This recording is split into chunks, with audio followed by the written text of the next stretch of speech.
Hi hello அனைவருக்கும் வணக்கம். நான் உங்கள் ராமச்சந்திரன். இது உங்கள் ராம்சன் அகாடமி.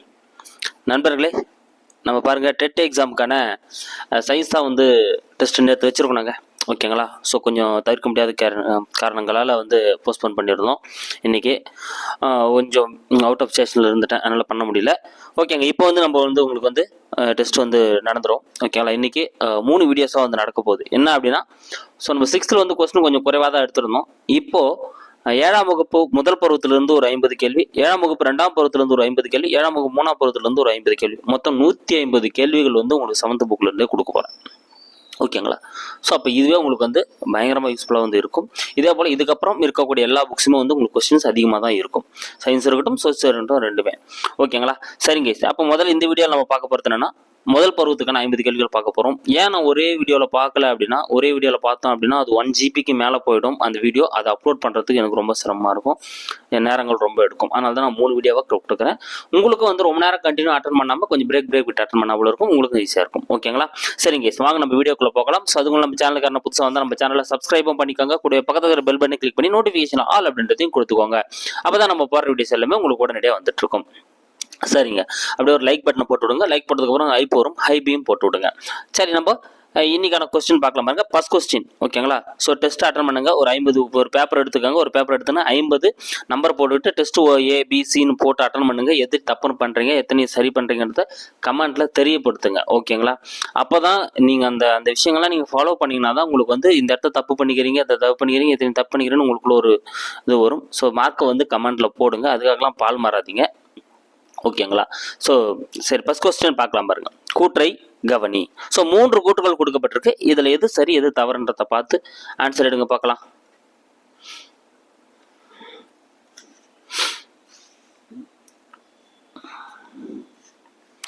ஸோ 3மே முக்கியமான பாயிண்ட்ஸ் தாங்க. 3மே ரொம்ப ரொம்ப முக்கியமான ஒரு பாயிண்ட்ஸ் தான். ஓகே, நீங்கள் நேரம் ஆன்சர் எடுத்துட்டு இருப்பீங்க. ஒரு வானியல் அலகு என்பது பூமிக்கும் சூரியனுக்கும் இடையே உள்ள சராசரி தொலைவாகும். ஒரு வானியல் அலகு அப்படின்னா பூமிக்கும் சூரியனுக்கும் இடையில இருக்கக்கூடிய அந்த சராசரி தொலைவு தான் என்னன்னு சொல்றாங்க, வானியல் அலகு அப்படின்னு சொல்றாங்க. ஆமாங்க, இது கரெக்ட் தான். ஒளியானது வெற்றிடத்தில் ஓராண்டில் கடக்கும் தொலைவு ஒளியாண்டு. ஆமாங்க, வெற்றிடத்துல ஓராண்டுல ஒளி எவ்வளவு தூரம் போச்சு அப்படின்னு சொல்லக்கூடியது என்னன்னு சொல்லுவாங்க, ஒரு ஒளியாண்டு அப்படின்னு சொல்லுவாங்க. இதுவும் கரெக்ட் தான். நெப்டியூன் சூரியனிலிருந்து 30 வானியல் அலகு தொலைவில் உள்ளது. ஸோ நெப்டியூன் வந்து பார்த்தீங்கன்னா சூரியனிலிருந்து எவ்வளவு தூரம் இருக்கான், 30 வானியல் அலகு தொலைவில் உள்ளது. எஸ், இதுவும் கரெக்ட் தாங்க. ஓகேங்களா? அப்போ இங்க 3மே கரெக்டா இருக்கிறதுனால டி தான் இதுக்கான ஆன்சர். அனைத்துமே சரி. அப்போ 1க்கு டி தான் ஆன்சர். அடுத்த கொஸ்டின் பார்க்கலாம் பாருங்க. தங்கத்தின் அடர்த்தி யாது? செகண்ட் கொஸ்டின், தங்கத்தின் அடர்த்தி யாது?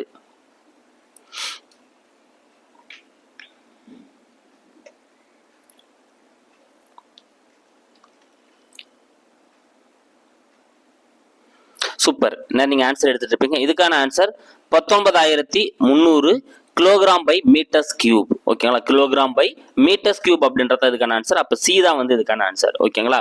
ஏன்னா 13,600 பாதரசம், இது ரொம்ப முக்கியம். இது ஆல்ரெடி எக்ஸாம்ல கேட்டிருக்காங்க. பாதரசத்தோட அடர்த்தி ஆல்ரெடி எக்ஸாம்ல கேட்டிருக்காங்க, 13,600. ஓகேங்களா? அடுத்து 10,500 அப்படின்றது வந்து பாத்தீங்கன்னா வெள்ளி. ஓகேங்களா? ஸோ வெள்ளி தான் வந்து 10,500. அடுத்து 2,700 அப்படின்றது அலுமினியம். 2,700 வந்து அலுமினியம். ஓகேங்களா? சரிங்க, இதுக்கான ஷார்ட்கட் இருக்கு. இந்த ஷார்ட்கட் எல்லாமே நான் உங்களுக்கு அடுத்து இப்போ வரும் காலங்களில் ஷார்ட்ஸ் வீடியோவில் நான் போடுவேன். ஓகேங்களா? வருங்காலங்களில் ஷார்ட்ஸ் வீடியோவில் வந்து ஷார்ட்கட்ஸ் போட போகிறேன். வீடியோஸும் ஷார்ட்கட்ஸ் வீடியோஸ் நிறைய போடுவோம். ஓகேங்களா? ஸோ இந்த 4 days வந்து கொஞ்சம் லீவ் இருக்குது. இதில் எவ்வளோ உங்களை வந்து ரீச் பண்ண முடியுமோ ரீச் பண்ணிவிடுவேன். அடுத்து வந்து பார்த்தீங்கன்னா தேர்ட் கொஸ்டின். வான் மற்றும் கடல் வழி போக்குவரத்து தொலைவினை அளவிட பயன்படும் அலகு எது? வான் மற்றும் கடல் வழி போக்குவரத்து தொலைவினை அளவிடக்கூடிய பயன்படக்கூடிய அளவு எது?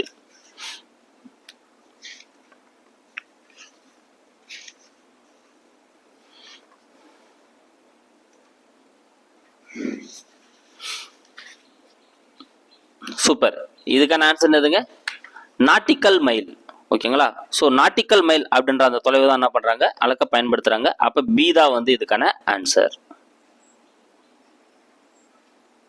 அடுத்த ஃபோர்த் கொஸ்டின். மேசை விளக்கு மற்றும் காற்றாடிகள் போன்றவற்றின் அடிப்பரப்பு அகலமானதாக தயாரிக்கப்படுகிறது. காரணம் அடிப்பரப்பு அகலமானதால் அதன் சமநிலை அதிகரிக்கிறது. ஸோ மேசை விளக்கு காற்றாடிகள் இதனோட அந்த அடிப்பரப்பு என்ன பண்ணுறாங்க, ரொம்ப அகலமானதாக தயாரிக்கிறாங்க. என்ன காரணம் அப்படின்னா அடிப்பரப்பு அகலமான அதனோட சமநிலை வந்து அதிகரிக்கிறது. கூற்று காரணம் கொடுத்துருக்காங்க. எஸ், இதுக்கான ஆன்சர் என்னதுங்க, கூற்றும் சரி காரணமும் சரி. கூற்றுக்கான காரணம் சரியான விளக்கம். ஏன் அடிப்பரப்பு வந்து அதிகமாக வைக்கிறாங்க அப்படின்னா அடிப்பரப்பு அதிகரிக்க அதிகரிக்க அதனோட சமநிலை என்ன ஆகுதுங்க, அதிகரிக்குது. அதனால தான் என்ன பண்ணுறாங்க, அடிப்பரப்பு அதிகரிக்கிறாங்க. அப்போ இந்த கூற்றம் வந்து கரெக்டு தான். ஓகேங்களா. ஸோ மேலே பார்த்தோம், ஒரு நாட்டிக்கல் மைல் அப்படின்றது கடல் மற்றும் வான்வழியோட அந்த போக்குவரத்து தொலைவினை அளவிட பயன்படக்கூடியது அப்படின்னு வந்து பார்த்தோம். ஸோ 1.852 கிலோமீட்டர் அப்படின்றதான் வந்து ஒரு நாட்டிக்கல் மைல். இதை நோட் பண்ணிக்கோங்க, இது ரொம்ப ரொம்ப முக்கியமானது. ஓகேங்களா. இதை நீங்கள் ஞாபகம் வச்சுக்கோங்க. நாட் அப்படின்றது வந்து பார்த்தீங்கன்னா கப்பல் மற்றும் விமானங்களோட வேகத்தை அளவிட பயன்படத்தான் வந்து நாட்டை பயன்படுத்துவாங்க. ஓகேங்களா. அடுத்து பொருந்தா இணை எது? பொருந்தா இணை எது?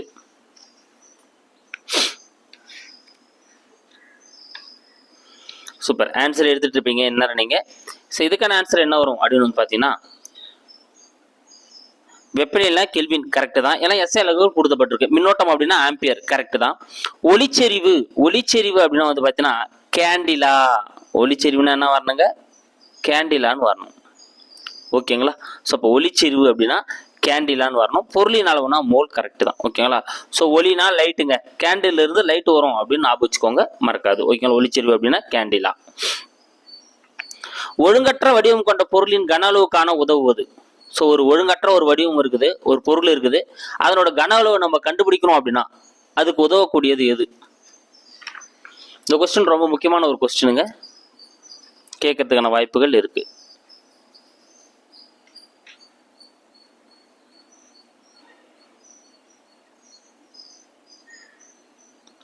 சூப்பர், இதுக்கான ஆன்சர் எதுங்க, ஆர்கிமிடிஸ் தத்துவம்.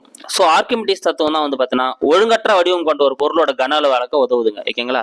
ஸோ அந்த ஒழுங்கற்ற வடிவம் கொண்ட பொருள் என்ன பண்ணுவாங்க, ஒரு பக்கம் இருக்கக்கூடிய அந்த வாட்டரில் மூழ்கடிச்சாங்கன்னா அந்த நிரம்பி இருக்கிற வாட்டர்லேருந்து எவ்வளோ வாட்டர் வெளியே வருதோ அதனால் அதனோட கன அளவுன்னு சொல்லிட்டு என்ன பண்ணுவாங்க, கண்டுபிடிப்பாங்க. அப்போ அதுக்கு வந்து ஆர்கிமிடிஸ் தத்துவம் தான் வந்து பயன்படக்கூடியதாக இருக்குது. அடுத்து கூற்றை கவனி. ஸோ 3 கூற்றுகள், இது 3மே ரொம்ப முக்கியமானது. கூற்றை பார்த்துட்டு ஆன்சர் எடுங்க பார்க்கலாம்.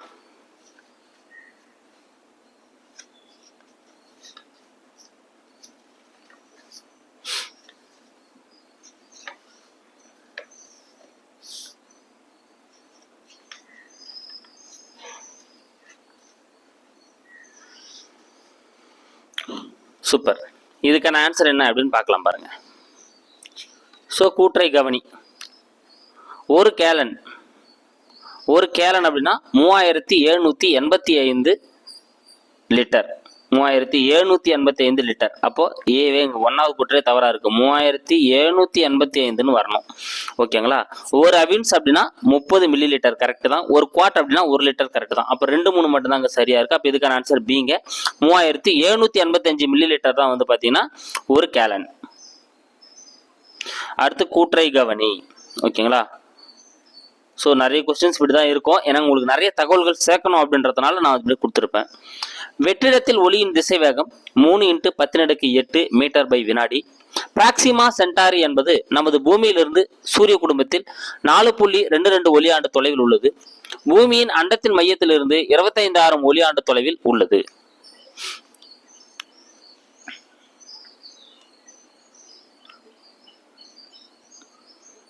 ஸோ இதுக்கான ஆன்சர் நீங்கள் எடுத்துட்டு இருப்பீங்க. ஸோ அனைத்தும் சரி அப்படின்றத இதுக்கான ஆன்சருங்க. ஓகேங்களா. ஸோ வெற்றிடத்தில் ஒளியின் திசைவேகம் வந்து பார்த்தீங்கன்னா 3 × 10⁸ மீட்டர் பை வினாடி அல்லது மீட்டர் வினாடி பவர் -1 எப்படி கொடுத்தாலும் வந்து கரெக்டு தான்.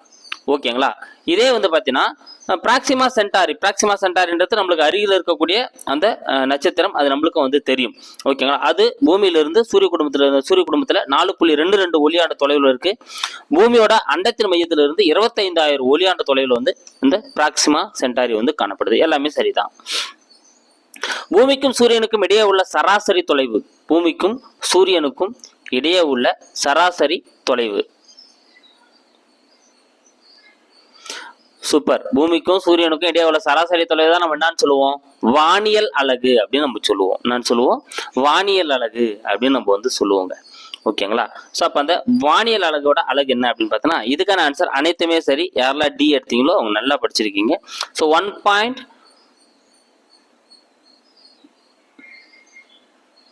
இது டைப்பிங் மிஸ்டேங்க, ஆனால் எல்லாமே கரெக்ட் தான். 1496 மில்லியன் கிலோமீட்டர், 1496 10⁶ கிலோமீட்டர், 1.496 10⁻11 மீட்டர். ஓகேங்களா. ஸோ எல்லாமே இங்கே சரியாக தான் இருக்குது. ஓகேங்களா. இது வந்து டைப்பிங் மிஸ்டேக்கு 149.6ன்னு வந்திருக்கணும். ஓகேங்களா. ஸோ இது ரெண்டுமே 1.149.6ன்னு வரும். ஆனால் மீட்டரில் இருக்கிறத மட்டும் தான் வந்து பார்த்தீங்கன்னா 1.496ன்னு வரும். ஸோ இந்த மீட்டரில் இருக்கிறது தான் நிறைய ஒரு கொஸ்டின் கேட்டிருக்காங்க. ஸோ ஆப்ஷன் இந்த முறை மாற்றி கூட வைக்கலாம். அதனால் எல்லாத்தையும் நல்லா பார்த்துங்க. இதுக்கான ஆன்சர் அனைத்தும் சரி. ஒளியாண்டு என்பது ஒளியானது வெற்றிடத்தில் ஓராண்டில் கடக்கும் தொலைவு. ஒளியாண்டு அப்படின்றது வெற்றிடத்துல ஓராண்டு கடக்கும் தொலைவு. அப்ப அதனோட மதிப்பு என்ன அப்படின்றத வந்து இங்க அடுத்த கேள்வியா நம்ம வந்து கேட்டிருக்கோம்.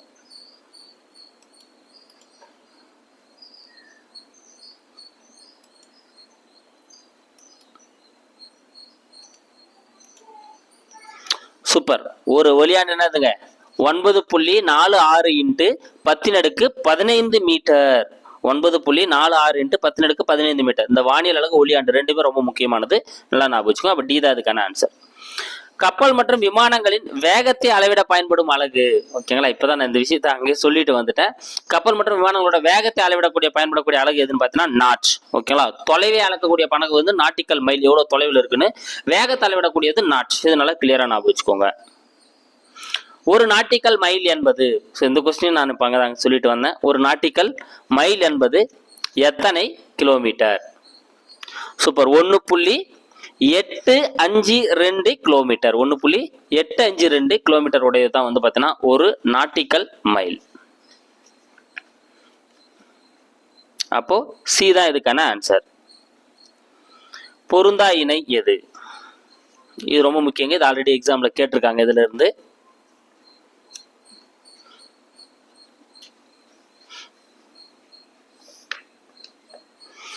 சூப்பர். ஒரே ஒரு அணுவை மட்டும் கொண்டு இருந்தா அது வந்து ஓரணு மூலக்கூறு அப்படின்னு வந்து சொல்லுவாங்க. அதுல ஒரு அணு மட்டும் தான் இருக்கும். அப்படி இருந்தா அது ஓரணு மூலக்கூறு அப்படின்னு வந்து சொல்லுவாங்க. ஓகேங்களா. 2 அணுக்கள் இருந்தா அது ஈரணு மூலக்கூறுன்னு சொல்லுவாங்க. 3 அணுக்கள் இருந்தா அது மூணு மூலக்கூறுன்னு சொல்லுவாங்க. 3க்கு மேற்பட்ட அணுக்கள் இருந்தா அதை பல அணு மூலக்கூறு அப்படின்னு வந்து சொல்லுவாங்க. ஓகேங்களா. இங்க கொடுக்கப்பட்டது எது தவறா இருக்கு அப்படின்னு பாருங்க. ஓரணு மூலக்கூறு மந்த வாயுக்கள். எஸ் கரெக்டுங்க. ஓகேங்களா. ஸோ ஹீலியம், நியான் இதெல்லாம் ஓரணு மூலக்கூறுகள் தான். அப்ப கரெக்ட் தான். ஈரணு மூலக்கூறு ஹைட்ரஜன். ஓகேங்களா.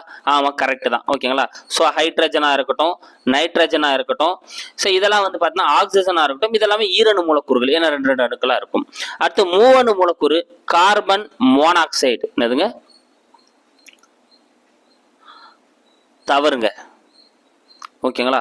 ஸோ ஏன்பா தவறு அப்படின்னா கார்பன் மோனாக்சைடு அப்படின்றது CO தான். கார்பன் டை ஆக்சைடு அப்படின்னா தான் வந்து மூணு மூலக்கூறுல வரக்கூடியது. அப்போ இங்க கார்பன் டை ஆக்சைடுன்னு வந்திருக்கணும். ஓகேங்களா. அப்போ sulphur di oxide, carbon di oxide, முக்கியமானது ஓசோன். இது கேட்கறதுக்கான வாய்ப்புகள் இருக்குங்க. O3 ஓசோன் அப்படின்றது வந்து ஒரு மூணு மூலக்கூறு. ஓகேங்களா. அடுத்து பல அணு மூலக்கூறு சல்ஃபர். கரெக்ட் தாங்க. ஓகேங்களா. ஸோ சல்ஃபர், பாஸ்பேட் இதெல்லாம் வந்து பல அணு மூலக்கூறுகளில் வந்து வரக்கூடியதாக வந்து இருக்கும். ஓகேங்களா. ஏன்னா சல்ஃபர், பாஸ்பேட்லாம் வந்து பார்த்தீங்கன்னா ஸோ 3க்கு மேற்பட்ட அணுக்கள் இருக்கக்கூடியதாக இருக்கும். அதனால பல அணு மூலக்கூறு. அடுத்து வயிற்றுப்போக்கு மருந்தாக பயன்படும் தனிமம் எது? ஸோ எந்த தனிமம் வந்து வயிற்றுப்போக்குக்கு மருந்தாக வந்து பயன்படுகிறது?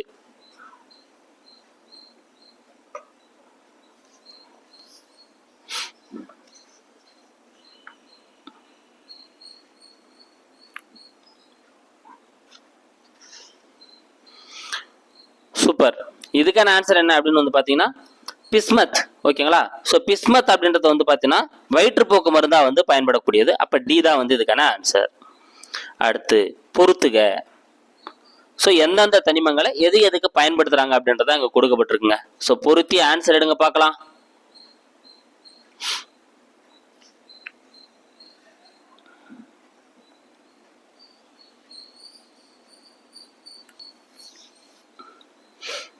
சூப்பர். நான் ஒன்னொன்னா சொல்லிட்டு வரேன், நீங்க ஆன்சர் எடுத்துட்டு இருப்பீங்க. பாஸ்பரஸும் மெக்னீசியம் வந்து வெடிபொருள் தயாரிக்க பயன்படுது. அப்ப 2. விவசாயத்துல வந்து பாத்தீங்கன்னா உரமா பயன்படக்கூடியது வந்து பாத்தீங்கன்னா சல்ஃபர். சல்ஃபர் வந்து உரமா பயன்படக்கூடியதா இருக்கு. அப்போ 1. அலைபேசி. ஓகேங்களா. ஸோ கேலியம் போன்ற அந்த தனிமங்கள் வந்து பாத்தீங்கன்னா மொபைல் தயாரிக்கிறதுல வந்து ஹெல்ப் பண்ணக்கூடியதாக இருக்குது கேலியம். அப்போ 3.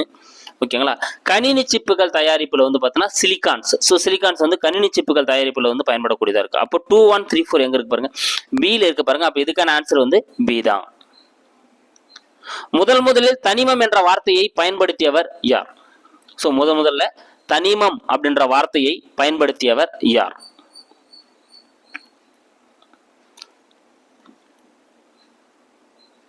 சூப்பர். யாருங்க?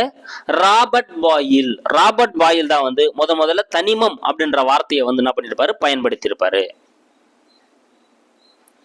தவறானது எது? 4மே ரொம்ப முக்கியமான பாயிண்ட்டுங்க. வெரி வெரி இம்பார்ட்டன்ட் பாயிண்ட்ஸ் 4மே. இதுல எது தவறா இருக்கு அப்படின்னு சொல்லிட்டு ஆன்சர் எடுங்க பார்க்கலாம்.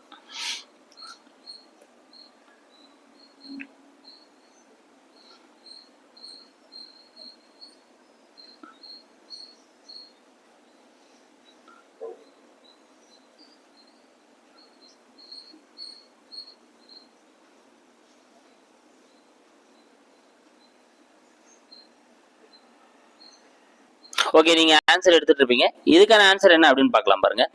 நான் ஒன்னு சொல்லிட்டு வந்துட்டு இருக்கேன். அரை வெப்பநிலையில் திரவ நிலையில் காணப்படும் ஒரு உலோகம் வந்து பார்த்தீங்கன்னா பாதரசம். ஓகேங்களா. ஸோ அரை வெப்பநிலையில ஒரு திரவ நிலையில் இருக்கக்கூடிய ஒரு உலோகம் எதுன்னு பார்த்தீங்கன்னா பாதரசம். ஓகேங்களா. பாதரசம் தான் வந்து பார்த்தீங்கன்னா அரை வெப்பநிலையில் வந்து பார்த்தீங்கன்னா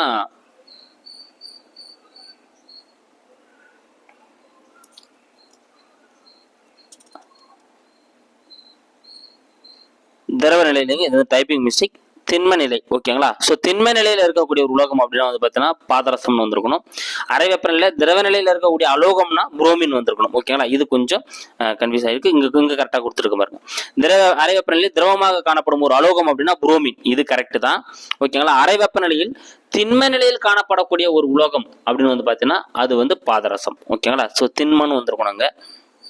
அலோகங்களில் கிராஃபைட் மட்டுமே மின்சாரத்தை கடத்தும். ஆமாங்க, இதில் ஒரு தனித்த எலக்ட்ரான் இருக்கிறதுனால அலோகங்கள் அது மட்டும் தான் மின்சாரத்தை கடத்தக்கூடியதாக இருக்கும். உலோகங்களில் மென்மையானது டின். இது வந்து தவறுங்க. ஓகேங்களா. ஏன்னா உலோகங்களில் மென்மையானது எதுன்னு பார்த்தீங்கன்னா சோடியம். ஓகேங்களா. ஸோ சோடியம் தான் வந்து பார்த்தீங்கன்னா உலோகங்களே வந்து பார்த்தீங்கன்னா ரொம்ப மென்மையானதாக வந்து இருக்குதுங்க.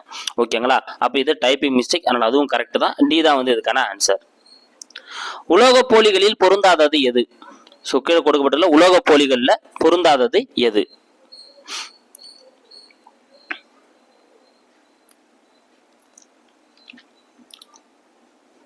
Super. Boron, silicon, arsenic, antimony இது எல்லாமே உலோக போலிகள். அப்ப காரியம் வந்து அதுல பொருந்தாதது. அப்ப டி தான் இதுக்கான ஆன்சர். ஸோ உலோகம் அலோக பண்புகள் ரெண்டுத்தையும் பெற்றிருந்தா அதான் உலோக போலிகள்னு சொல்லுவாங்க. இல்ல காரியம் வந்து பொருந்தாதது. அடுத்த 19வது கேள்வி, கூற்றை கவனி. 3மே வெரி வெரி இம்பார்ட்டன்ட்ங்க. 3மே ரொம்ப முக்கியமான பாயிண்ட்ஸ். குறியீடுகளை தகுந்த முறையில் பயன்படுத்திய வேதியியல் அறிஞர் டால்டன். 1 அல்லது 2 எழுத்துக்களை பயன்படுத்தி ஒரு தனிமத்தின் பெயரை எழுதலாம் சொன்னவர் வந்து பெர்சிலியஸ். வெற்றிடத்தின் தன்மையை முதலில் கூறியவர் பாயில்.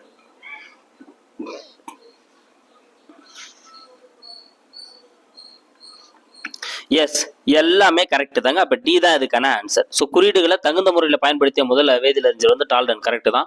1 அல்லது அதுக்கு மேற்பட்ட எழுத்துக்களை பயன்படுத்தி தனிமத்தோட பெயரை குறிக்கலாம் அப்படின்னு சொன்னவர் வந்து பார்த்தீங்கன்னா பெர்சிலியஸ். இதுவும் கரெக்ட் தான்.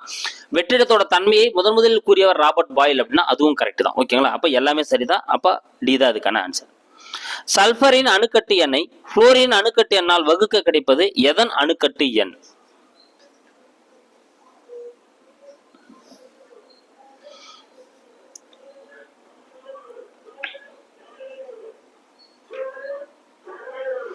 ஸோ முதல்ல அணுக்கட்டுனா உங்களுக்கு தெரியும். அணுக்கட்டு என்ன? ஒரு தனிமமோ ஒரு சேர்மம் எடுத்தீங்கன்னா அதில் அடங்கி இருக்கக்கூடிய ஒட்டுமொத்த அணுக்களோட எண்ணிக்கை தான் வந்து என்னன்னு சொல்லுவாங்க, அது அணுக்கட்டு எண் அப்படின்னு வந்து சொல்லுவாங்க. ஓகேங்களா. இதுல நம்ம என்ன சொல்லியிருக்காங்க, சல்ஃபரோட அணுக்கட்டு எண். சல்ஃபரோட அணுக்கட்டு எண் எத்தனைங்க? சல்ஃபருக்கு வந்து 8. புளோரினோட அணுக்கட்டு எண். புளோரினோட அணுக்கட்டு எண் எத்தனைங்க? 2. ஓகேங்களா. ஸோ அப்போ வகுத்தா நம்மளுக்கு கிடைக்கக்கூடியது 4, 2, 8. அப்போ 4 அப்படின்றது எதனோட அணுக்கட்டு எண் அப்படின்னா பாஸ்பரஸோட அணுக்கட்டு எண். அப்போ சி தான் வந்து இதுக்கான ஆன்சர். ஓகேங்களா. அப்போ சி எடுத்துக்கோங்க.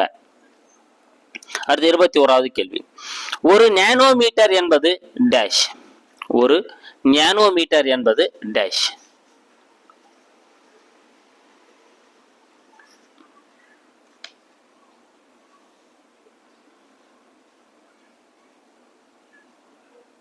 சூப்பர். இந்த கொஸ்டின் ஆல்ரெடி 2-3 டைம் கேட்டிருக்காங்க. 1 × 10⁻⁹ மீட்டர். சி தாங்க இதுக்கான ஆன்சர். 1 × 10⁻⁹ மீட்டர் அப்படின்றத வந்து பாத்தீங்கன்னா ஒரு ஞானோ மீட்டர்.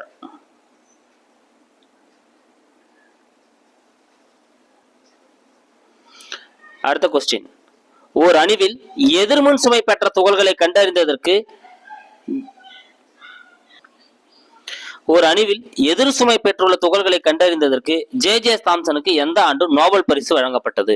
ஸோ ஒரு அணுவில் எதிர்மின் சுமைகள் துகள்கள் இருக்கு அப்படின்னு கண்டறிந்ததற்காக ஜே தாம்சனுக்கு வந்து எந்த ஆண்டு நோபல் பரிசு வந்து கொடுத்தாங்க?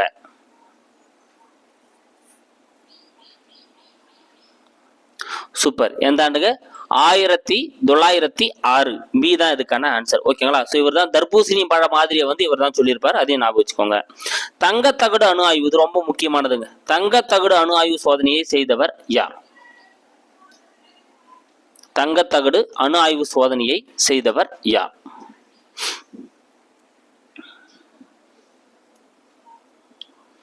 சூப்பர். யாருங்க? Ernst Rutherford. மீதா இதுக்கான ஆன்சர். ரூதர்போர்ட் தான் வந்து பாத்தீங்கன்னா என்ன பண்ணிருப்பாரு? தங்கத்தகடு அணு ஆய்வு சோதனையை பண்ணிருப்பாரு. அடுத்து 24வது கேள்வி, நியூக்ளியான்கள் என்பவை டேஷ். நியூக்ளியான்கள் என்பவை டேஷ்.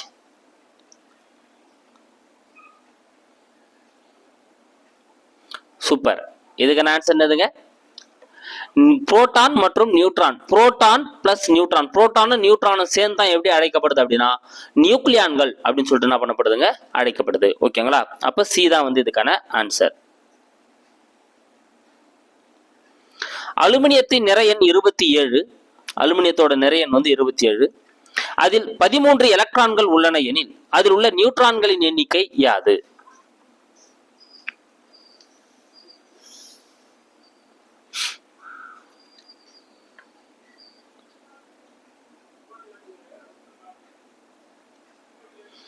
சூப்பர். ஸோ இப்போ நம்மளுக்கு அதனோட நிறை எண் கொடுத்துட்டாங்க, அதனோட எலக்ட்ரானோட எண்ணிக்கை கொடுத்துட்டாங்க, நியூட்ரானோட எண்ணிக்கை தான் நம்மளுக்கு வந்து என்ன பண்றாங்க? கேட்குறாங்க. ஓகேங்களா? அப்போ எலக்ட்ரானோட எண்ணிக்கை கொடுத்துட்டாங்க அப்படின்னாலே அது எதை தான் குறிக்குது? அணு எண்ணை தான் வந்து நம்மளுக்கு வந்து குறிக்கக்கூடியதா வந்து இருக்குதுங்க. ஓகேங்களா? அப்போ நம்மளுக்கு அணு எண்ணும் கொடுத்துட்டாங்க, நிறை எண்ணும் கொடுத்துட்டாங்க. இப்போ இதுல இருந்து நம்ம என்ன எடுக்கணும்? நம்ம வந்து நியூட்ரானோட எண்ணிக்கை தான் நம்ம வந்து கண்டுபிடிச்சோம். ஓகே, இதுக்கு ஆன்சர் நீங்க எடுத்துட்டு இருப்பீங்க. ஓகேங்களா? ஓகே, இது நீங்க ஃபார்முலா பிரகாரம் போனோம் அப்படின்னு வந்து பாத்தீங்கன்னா ஸோ நிறை எண் ஈக்குவல் டு எலக்ட்ரான்களின் எண்ணிக்கை பிளஸ் நியூட்ரான்களின் எண்ணிக்கைன்னு வரும். நம்ம இங்க நியூட்ரானோட எண்ணிக்கை கண்டுபிடிக்கிறோம்னா இது இந்த பக்கம் கொண்டு போறப்போ மைனஸாக வரும். அப்போ நிறை எண்ல இருந்து அதை கழிச்சு தான் ஆன்சர் எடுக்கணும். ஓகேங்களா? ஸோ இப்படியே நீங்க ஞாபகம் வச்சுக்கலாம். அப்படிலாம் வந்து பாத்தீங்கன்னா எடுத்துக்காட்டு ஒரு தனிமத்தை நீங்க எடுக்கிறீங்க அப்படின்னா அதுக்கு மேலதான் வந்து நிறை எண்ணை குறிப்பாங்க, கீழே தான் வந்து பாத்தீங்கன்னா அணு எண்ணை குறிப்பாங்க. நியூட்ரானோட எண்ணிக்கை கேட்கறாங்க அப்படின்னா மேலகத்துல இருந்து கீழே கழிச்சு நீங்க ஆன்சர் எடுத்துருங்க. ஓகேங்களா? அப்போ 14 தான் வந்து இதுக்கான ஆன்சர். அப்போ நிறையன்ல இருந்து எலக்ட்ரானோட எண்ணிக்கையோ அப்படின்னா புரோட்டானோட எண்ணிக்கை எதை கொடுத்தாலும் சரி கழிச்சுக்கோங்க, நம்மளுக்கு நியூட்ரானோட எண்ணிக்கை வந்து கிடைச்சிரும். அவ்வளவுதான். ஏன்னா எலக்ட்ரானோட எண்ணிக்கையும் புரோட்டானோட எண்ணிக்கையும் சமமா இருக்கும். அதனால நீங்க எலக்ட்ரான் எண்ணிக்கை கழிச்சுக்கலாம். வாழைப்பழத்தில் உள்ள தனிமத்தின் நிறையன் யாது? வாழைப்பழத்தில் உள்ள தனிமத்தின் நிறையன் யாது? சூப்பர். முதல்ல வாழைப்பழத்துல என்ன தனிமம் இருக்குங்க? பொட்டாசியம். ஓகேங்களா? சோ பொட்டாசியம் தான் வந்து வாழைப்பழத்துல இருக்கக்கூடிய தனிமம். அதனுடைய நிறை எண் யாது அப்படின்னு பாத்தீங்கன்னா 39. ஓகேங்களா? 39 தான் அதனோட நிறை. அப்ப சீதா இதுக்கான ஆன்சர். ஒத்த அணு எண்ணியம், இது ரொம்ப ரொம்ப முக்கியமானதுங்க. எக்ஸாம் இந்த ஐசோடோப்புகள் ஐசோபார்கள் இருந்து கொஸ்டின் கேட்டுனே இருப்பாங்க. ஒத்த அணு எண்ணையும் வேறுபட்ட நிறை எண்ணியம் கொண்ட ஒத்த அணுக்கள், அது ரொம்ப முக்கியமான வேர்டு. ஒத்த அணு எண்ணையும் வேறுபட்ட நிறை எண்ணையும் கொண்ட ஒத்த அணுக்கள் எவ்வாறு அழைக்கப்படுகின்றன? ஐசோடோப்புகள் அப்படின்னு சொல்லிட்டு அழைக்கப்படுகின்றன. ஓகேங்களா? சார் நான் இப்பதான் சொன்னேங்க, ஒரு தனிமத்தை நீங்க வந்து எடுக்கிறீங்க அப்படின்னா மேல வந்து நிறைய எண்ணெய் குறிப்பாங்க, கீழே வந்து அணு எண்ணெய் குறிப்பாங்கன்னு சொன்னேன். ஓகேங்களா? அப்ப வேறுபட்ட நிறைய எண். ஓகேங்களா? அப்ப இந்த ரெண்டு மேல இருக்கிற ரெண்டுமே வந்து மாறுபட்டு இருக்கும். ஒத்த அணு எண் அப்ப கீழே ஒரே மாதிரி இருக்கும். ஓகேங்களா? அப்ப அடியில ஒரே மாதிரி இருந்து மேல வேறுபட்டு இருந்தா அதான் ஐசோடோப்புகள் அப்படின்னு நம்ம சொல்லுவோம். ஓகேங்களா? அப்படி ஞாபகம் வச்சுக்கோங்க, உங்களுக்கு மறக்காது. ஐசோடோப்புகள். இதே மேல ஒரே மாதிரி இருந்து கீழே வெவ்வேறு மாதிரி இருந்தா ஐசோபார்கள் அப்படின்னு நம்ம சொல்லுவோம். ரெண்டு இடம் வேற மாதிரி இருந்து நியூட்ரானோட எண்ணிக்கை ஒரே மாதிரி இருந்தா ஐசோடோன்கள்னு சொல்லுவோம். இதனால ஞாபகம் வச்சுக்கோங்க, இந்த ஐசோடோன்கள் ஆல்ரெடி டெட் எக்ஸாம்ல கேட்டிருக்காங்க. அடுத்து பொறுத்துக. சரிங்க, எது எதுல என்னென்ன தனிமங்கள் காணப்படுது அப்படின்றத வச்சு பொறுத்திருக்கோங்க. பொறுத்தி ஆன்சர் எடுங்க பார்க்கலாம். சில நீங்கள் வேகமாக எடுத்துருவீங்க, ஏன்னா நல்லா தெளிவாக படிச்சிருப்பீங்க. சூப்பர். சூரியன், சூரியனில் வந்து பார்த்தீங்கன்னா எது இருக்குங்க? ஹைட்ரஜன். ஓகேங்களா? சூரியனில் எது இருக்கு? ஹைட்ரஜன் தான் வந்து இருக்கு. அப்போ 4. பலூன், பலூன்களில் எதை பயன்படுத்துறாங்க அப்படின்னா ஹீலியம் காற்றை தான் வந்து பலூன்களில் வந்து பயன்படுத்துறாங்க. அப்போ 1. மின் பல்பு. ஓகேங்களா? ஸோ மின் பல்புகளில் எதை பயன்படுத்துறாங்க அப்படின்னு வந்து பார்த்தீங்கன்னா ஆர்கான்ஸ் தான் வந்து மின் பல்புகளில் பயன்படுத்துறாங்க. குடிநீர் சுத்தகரிக்கிறதுல வந்து குளோரின் பயன்படுத்துறாங்க. அப்போ 4132 எங்க இருக்கு? பியில் இருக்கு பாருங்க. பி தான் அதுக்கான ஆன்சர். எலக்ட்ரான் கூட்டங்கள் மாதிரி என அழைக்கப்படுவது எது? ஸோ எது வந்து எலக்ட்ரான் கூட்டங்கள் மாதிரி அப்படின்னு சொல்லிட்டு அழைக்கப்படுகிறது? இந்த கொஸ்டின் எதிர்பார்க்கலாம். எலக்ட்ரான் கூட்டங்கள் மாதிரி அப்படின்னு சொல்லிட்டு அழைக்கப்படுகிறது பார்த்தீங்கன்னா ஷ்ராடிங்கர் அணுக்கொள்கை. சி தாங்க இதுக்கான ஆன்சர். ஸோ ஷ்ராடிங்கர் அணுக்கொள்கை தான் வந்து எலக்ட்ரான் கூட்டங்கள் மாதிரி அப்படின்னு சொல்லிட்டு அழைக்கப்படக்கூடியது. தக்காளி எந்த குடும்பத்தை சேர்ந்தது? ஸோ தக்காளி வந்து பார்த்தீங்கன்னா எந்த குடும்பத்தை சேர்ந்தது?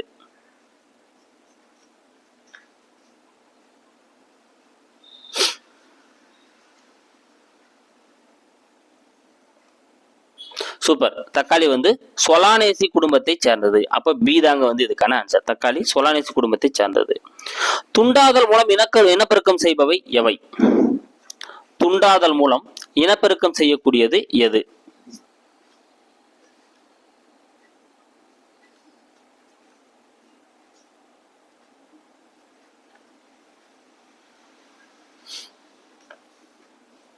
சூப்பர். எதுங்க?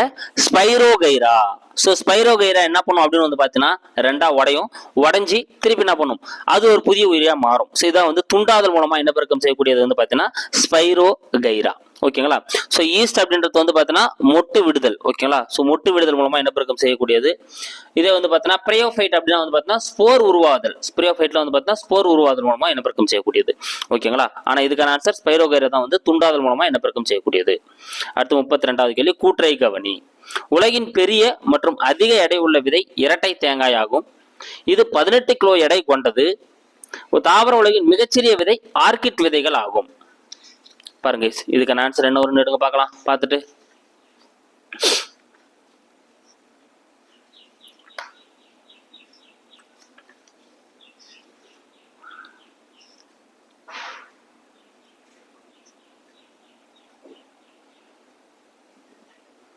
சூப்பர்.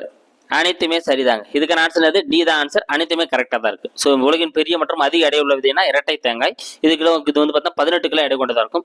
தாவர உலகிலே மிகச்சிறிய விதைகள் அப்படின்றது வந்து பார்த்தா ஆர்கிட் விதைகள் தான். ஓகேங்களா? ஸோ இதனோட 35 மில்லியன் ஆர்கிட் விதைகளை நீங்க எடுத்தீங்கன்னா வெறும் 250 கிராம், 1/4 கிலோ தான் வந்து இருக்குமே. அடுத்து பொருந்தா இணை எது? ஸோ இங்க கொடுக்கப்பட்டுள்ள எது பொருந்தாம இருக்கு? ஒவ்வொரு தாவரங்களோட அந்த மாற்றுருக்கள், தாவரங்களோட மாற்றுருக்கள்ல எது பொருந்தாம இருக்குன்னு பார்க்க போறோம். ஸோ எடுங்க பார்க்கலாம். இதுக்கான ஆன்சர் என்ன வரும்னு எடுங்க.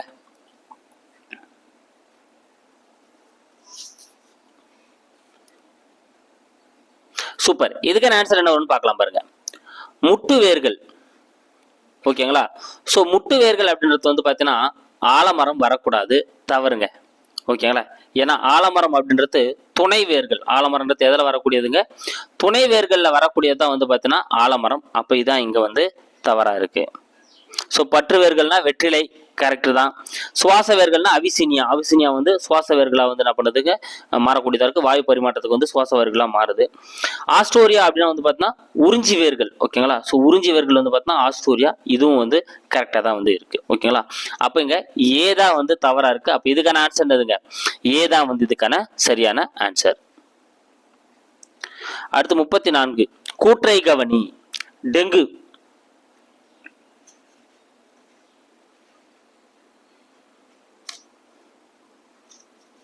டெங்கு சார்ந்த 3 கூற்றுகள் தான் இங்க கொடுக்கப்பட்டிருக்கு. என்ன வரும் ஆன்சர் எடுங்க பார்க்கலாம். ஓகே. ஸோ இதுக்கான ஆன்சர் என்ன அப்படின்னு பார்க்கலாம் பாருங்க. டெங்கு அப்படின்றது வந்து பார்த்தீங்கன்னா ஒரு பிளேவிஸ் வகையை சார்ந்த டென் 1-2 வைரஸால வந்து ஏற்படக்கூடியது. ஓகேங்களா? கரெக்டு தான். ஏடிஸ் எஜிப்டி கொசு மூலம் பரவுகிறது. ரொம்ப முக்கியமான ஒரு பாயிண்ட்டுங்க. ஏடிஸ் எஜிப்டி கொசு மூலமா தான் வந்து பரவுது. ஓகேங்களா? இதனால ரத்த சிவப்பணுக்களின் எண்ணிக்கை குறைகிறது. இந்த பாயிண்ட் வந்து தவறுங்க. ரத்த தட்டுக்களின் எண்ணிக்கையை வந்து என்ன பண்ணுது? குறைக்கக்கூடியதா வந்து இருக்கு. ஓகேங்களா. அதனால தான் பப்பாளி இலைச்சாறு சாப்பிட சொல்லுவாங்க. அப்போ ரத்த தட்டுக்களோட எண்ணிக்கை இது வந்து குறைச்சிடும். ஓகேங்களா. அப்போ 1, 2 மட்டும் தான் அங்கே சரியா இருக்கு. அப்போ ஏ தான் அதுக்கான ஆன்சர். அடுத்து கூற்றை கவனி. ஸோ கண் நோய்கள் சார்ந்த 3 கூற்றுகள் வந்து கொடுக்கப்பட்டிருக்கு.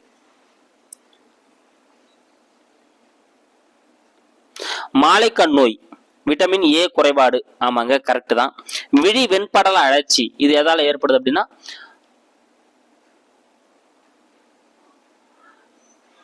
சூப்பர், இது வந்து பாக்டீரியா மற்றும் வைரஸால் ஏற்படக்கூடியது. பூஞ்சை அப்படின்றது வந்து தவறு.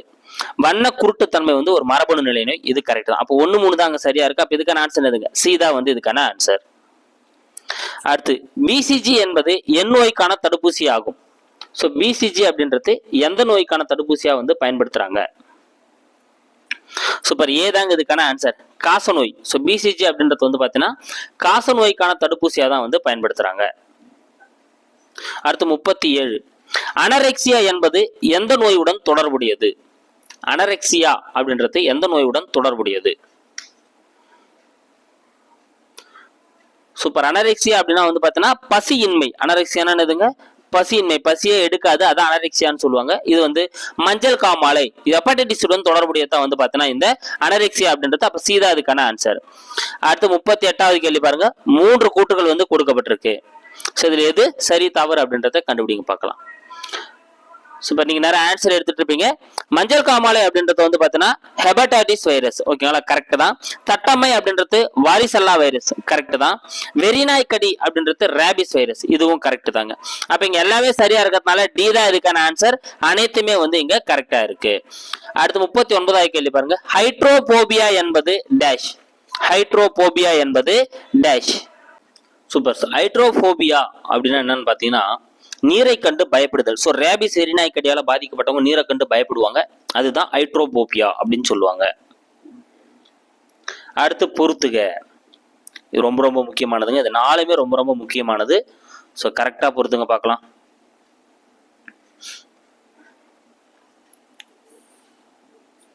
சூப்பர், இதுக்கான ஆன்சர் நீங்க எடுத்துட்டு இருப்பீங்க. நான் ஒன்னொன்னு சொல்லிட்டு வரேன். ரேபிஸ் அப்படின்றது ஹைட்ரோபோபியா, ஆமா, அதனோட அறிகுறி நீரை கண்டு பயப்படுறது.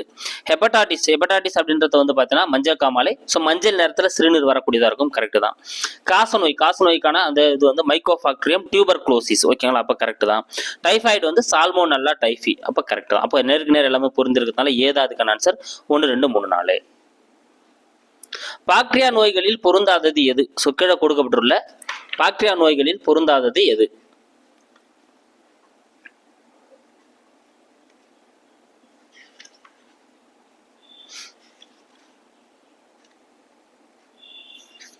சூப்பர், எதுங்க? ஹெபாடைட்டிஸ். ஸோ ஹெபாடைட்டிஸ் வந்து பார்த்தீங்கன்னா மஞ்சள் காமாலை ஒரு வைரஸால ஏற்படக்கூடிய ஒரு நோய்ங்க. காசநோய், காலரா, டைஃபாய்டு எல்லாமே பாக்டீரியாவால வந்து ஏற்படக்கூடியது. அப்போ டி தான் இதுல வந்து பொருந்தாதது. அடுத்து மாஸ்டிகேஷன் என்பது யாது? மாஸ்டிகேஷன் என்பது யாது?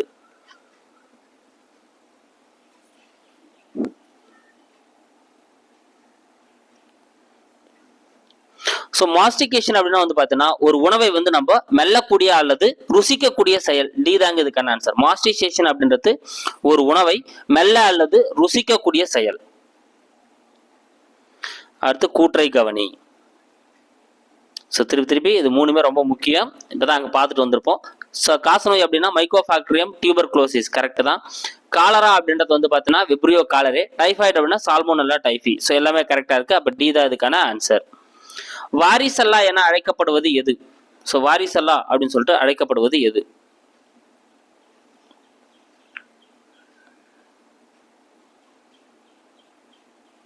சூப்பர், தட்டம்மை. ஏதாங்க இதுக்கான ஆன்சர். ஸோ தட்டம்மை அப்படின்றத வந்து பார்த்தீங்கன்னா வாரிசல்லா அப்படின்னு சொல்லிட்டு அழைக்கப்படக்கூடியது. அசுத்தமான உணவு அல்லது நீரினால் பரவக்கூடிய நோய் எது? ஸோ ஒரு உணவோ ஒரு நீரோ ரொம்ப அசுத்தமா இருக்கு அப்படின்னா அது மூலமாக பரவக்கூடிய நோய் எது?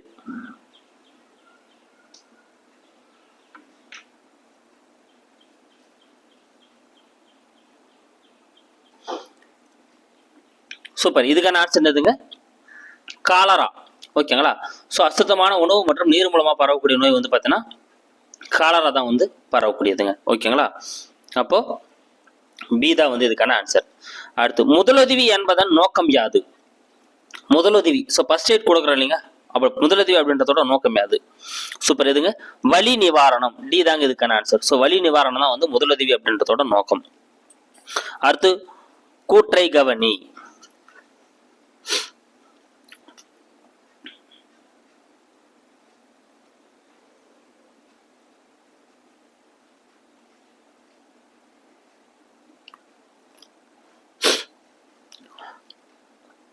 சூப்பர். இதுக்கான ஆன்சர் எதுங்க? 1 2 சரி, மூன்றாவது கூற்று வந்து தவறுங்க. ஓகேங்களா? ஏன்னா இலைத்தொழில் தண்டு வந்து பார்த்தீங்கன்னா சப்பாத்தி கல்லி வந்து வரக்கூடியதா வந்து இருக்கும். ஏன்னா அது வந்து இலையே வந்து வறண்ட சூழ்நிலை வந்து பார்த்தா நீரை சேமிச்சு வந்து என்ன பண்ணுது, இது பயன்படுத்தக்கூடியதா வந்து செய்யும். ஓகேங்களா? அதனால கள்ளி தாவரங்களை பொறுத்தவரை வந்து பார்த்தீங்கன்னா அந்த உணவை தயாரிக்கக்கூடிய அந்த தண்டே முட்களா மாறி அங்க இலைகளா மாறி என்ன பண்ணிருக்கும், அது வந்து அங்க உரிச்சரிக்கையும் செய்யக்கூடியதா இருக்கும், அது பயன்படக்கூடியதா இருக்கும். அதனாலதான் இலை தொழில் தண்டு வந்து இலையோட வேலையை செய்யக்கூடியதா வந்து இருக்கும். ஓகேங்களா? அப்போ அது வந்து சப்பாத்தி கல்லி வந்துடணும். கிரைசாந்திமம் அப்படின்றது வந்து தவறுங்க. ஓகேங்களா? அப்ப மீதி ரெண்டும் கரெக்ட் தான். இது ரெண்டுமே கரெக்ட் தான். அடுத்து பொருந்தா இணை எது?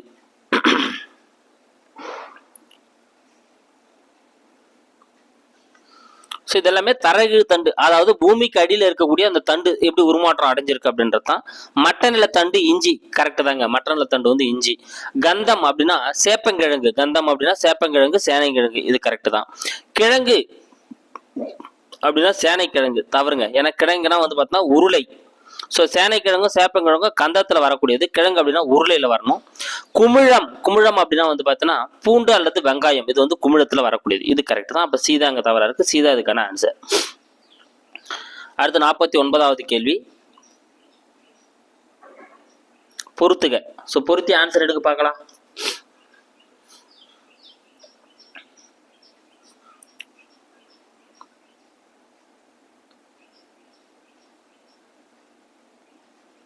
சூப்பர். நீங்க பொறுத்துட்டு இருப்பீங்க. ஓடுதண்டு. ஓகேங்களா? ஸோ ஓடுதண்டுக்கு எடுத்துக்காட்டு வந்து பார்த்தீங்கன்னா வல்லாரை, கரெக்ட் தாங்க. ஓடுதண்டுக்கு எடுத்துக்காட்டு வல்லாரை, கரெக்ட் தான். ஸ்டோலனுக்கு எடுத்துக்காட்டு வந்து பார்த்தீங்கன்னா ஸ்ட்ராபெரி. ஓகேங்களா? ஸோ தண்டோட ஒரு மென்மையா இலையா இருக்கும், அதான் ஸ்டோலன் சொல்லுவாங்க. ஸ்ட்ராபெரி, காட்டு ஸ்ட்ராபெரி சொல்லலாம். 2. கொட்டையான ஓடுதண்டு. ஸோ கொட்டையான ஓடுதண்டு அப்படின்னா வெங்காய தாமரை, அப்போ 4. சக்கர் அப்படின்றத வந்து பாத்தீங்கன்னா கிரைசாந்திமம், அப்ப 3. அப்போ 1 2 4 3 அங்க இருக்கு பாருங்க, சீல இருக்கு பாருங்க. அப்ப சி தான் இதுக்கான ஆன்சர். இலைகளின் மூலம் உடல் வழி இனப்பெருக்கம் நடத்துவது எது? இலைகளின் மூலம் உடல் வழி இனப்பெருக்கம் எதில் நடைபெறுகிறது?